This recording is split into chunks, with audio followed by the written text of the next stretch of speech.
আজকে আমরা এমন একটা ধারণা নিয়ে কথা বলবো যা আমাদের সবার ভাবনাকে একটু হলেও নাড়িয়ে দেবে। বিষয়টা হলো ইউলিসিস আনবাউন্ড, আর এর মূল প্রশ্নটা হলো কেন কম স্বাধীনতা মানেই বেশি সাফল্য। একটা প্রশ্ন দিয়ে শুরু করা যাক, কি মনে হয়? অপশন যত বেশি, আমাদের পছন্দ করার সুযোগ যত বেশি, ততই কি ভালো? আমরা তো সাধারণত এটাই বিশ্বাস করি, কিন্তু আসলেই কি ব্যাপারটা তাই? আমাদের তো ছোটবেলা থেকেই শেখানো হয় যে স্বাধীনতা বা ফ্রিডম এটাই সবকিছু। কিন্তু কি হবে যদি বলা হয় সাফল্যের আসল চাবিকাঠিটা আসলে কম স্বাধীনতায় লুকিয়ে আছে? হ্যাঁ, একদম ঠিক শুনেছেন, কম স্বাধীনতা। এই যে একটা ধাক্কা দেওয়ার মতো আইডিয়া, এটা কিন্তু এসেছে দার্শনিক জন এলস্টারের লেখা ইউলিসিস আনবাউন্ড বইটা থেকে। আর এটাই আমাদের আজকের আলোচনার মূল ভিত্তি। তো চলুন একদম মূল গল্পটায় ঢোকা যাক।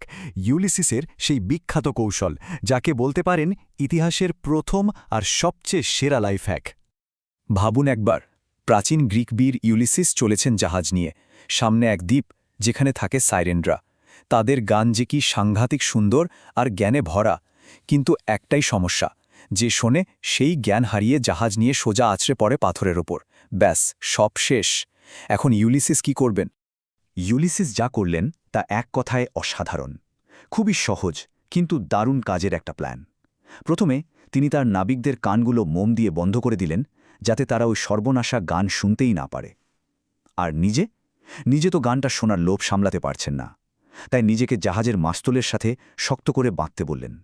আর একটাই কড়া নির্দেশ, আমি যতই কাদাকাটি করি, যতই অনুনয় করি, খবরদার আমার বাঁধন খুলবে না। আর ফলাফল অবিশ্বাস্য।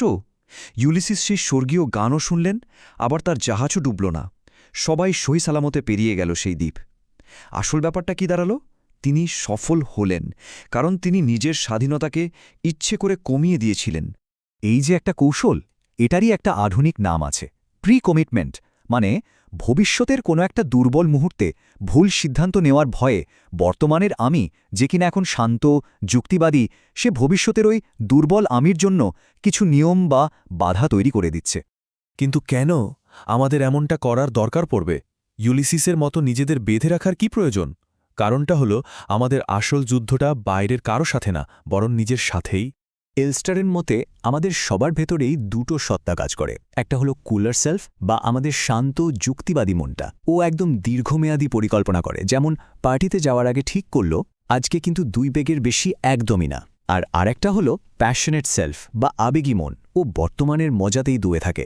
পার্টিতে গিয়ে সেই আবার বলে ওঠে, আরে আরেকটা ড্রিঙ্কে কি বা হবে। এখানে প্যাশন বা আবেগের মানে কিন্তু শুধু ভালোবাসা বা দুঃখ না। অ্যালেস্টারের কাছে এর অর্থটা অনেক বড়।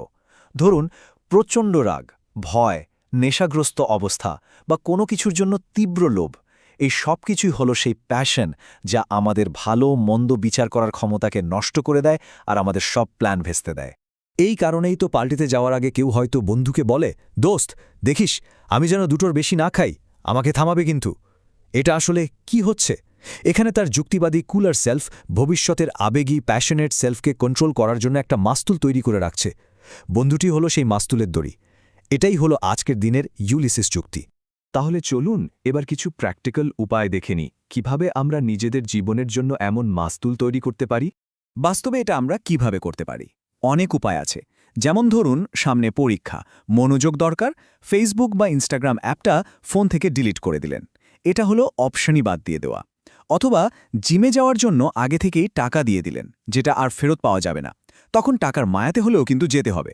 আবার ধরুন, ক্রেডিট কার্ডটা বা চিপসের প্যাকেটটা একটা টাইম লকড বক্সে রেখে দিলেন। চাইলেও নির্দিষ্ট সময়ের আগে খুলতে পারবেন না। এই সবগুলোই কিন্তু নিজেকে একটা নিয়মের মধ্যে বেঁধে ফেলার দারুণ সব উপায়। তো আমরা আলোচনার প্রায় শেষ দিকে চলে এসেছি, আর এখানে সবচেয়ে গুরুত্বপূর্ণ বিষয়টা হলো এই কৌশলগুলোকে কিন্তু মোটেও দুর্বলতা ভাবার কিছু নেই, বরং এটা এক ধরনের স্মার্টনেস। সুতরাং শেষ কথা এটাই, নিজেকে এভাবে সীমাবদ্ধ করাটা দুর্বলতার কোনো চিহ্ন নয়, বরং এটা হলো আত্মসচেতনতার পরিচয়। এটা প্রমাণ করে যে একজন নিজের দুর্বল জায়গাগুলো সম্পর্কে জানে এবং সেটাকে অতিক্রম করার জন্য একটা যুক্তিসঙ্গত কৌশল ব্যবহার করছে। তো এই পুরো আলোচনা শোনার পর একটু ভাবা যাক, আমাদের জীবনের সাইরেন কোনটা? কোন জিনিসটা আমাদের লক্ষ্য থেকে বারবার ভুল পথে নিয়ে যায়?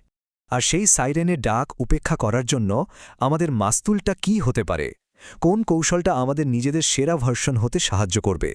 উত্তরটা কিন্তু আমাদের নিজেদেরই খুঁজে বের করতে হবে।